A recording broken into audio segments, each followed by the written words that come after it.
You open your brokerage account. You search for an index fund. Two options appear.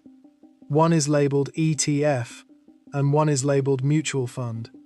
The fees look nearly identical. The holdings look nearly identical, but somehow, you feel like you're about to make the wrong choice. Today, we answer the question that is keeping you from clicking. Which one should you actually buy? Welcome to Wealth Decoded, where we break down the world of money so anyone, anywhere can build real wealth. Today, ETFs versus mutual funds. First, the good news. They are more alike than different. Both ETFs and mutual funds can hold many investments at once. A broad fund can provide diversification and exposure to hundreds of companies through one purchase. Both can track an index. Here is the first real difference. An ETF, an exchange-traded fund, trades like a stock throughout the day at live prices.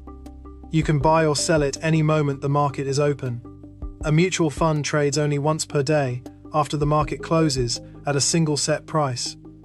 For many buy and hold investors, intraday pricing may matter less. Now the part that affects your wallet. ETFs often have very low fees. At many large brokers, fractional ETF shares let you start with a small dollar amount. That lower barrier matters more than it sounds, because many beginners assume they need a large lump sum before they can start. Many mutual funds, especially actively managed ones, charge higher fees and sometimes require a minimum to start. And here is the part most people miss. Even a small annual fee difference can compound over time. The fee, called an expense ratio, is the annual percentage the fund charges. It can feel invisible in the moment. Over decades, it is anything but. Here is a subtle but important edge. In a US taxable account, similar ETFs may make fewer capital gain distributions than mutual funds. To meet redemptions, a mutual fund may need to sell portfolio securities. Those realized gains may then be distributed to taxable shareholders who still hold the fund. Authorized participants can redeem large ETF blocks in kind, receiving securities rather than cash. That process can reduce the fund's need to sell securities and can reduce capital gain distributions.